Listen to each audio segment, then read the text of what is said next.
नमस्ते प्रणाम। अपना फेसबुक चैनल पर लोगन के स्वागत करतानी और फेसबुक और यूट्यूब दोनों पर लोगन के स्वागत करतानी।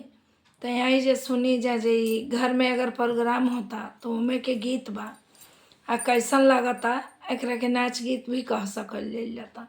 तो सुनी जा जे कैसन लागता, अगर अच्छा लगे तो लाइक शेयर कर दे। सर्दी से गला भी बैठ गइल बा, तो सुनी जा जे कैसन लागता। राजा हो दर्द होता लरमी कालाई में, कपड़ा के धोवाई में ना।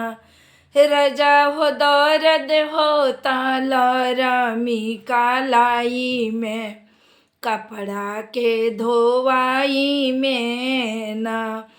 तो सास जी के बेटा तू तो ननदो के भैया, तू तो सास जी के बेटा, तू तो ननदो के भैया।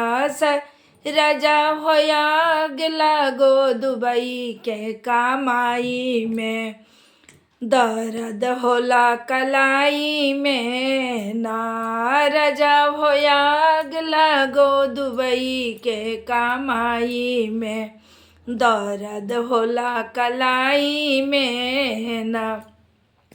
हमार उमर का मसील नइखे घर में वॉशिंग मशीन, हमार उमर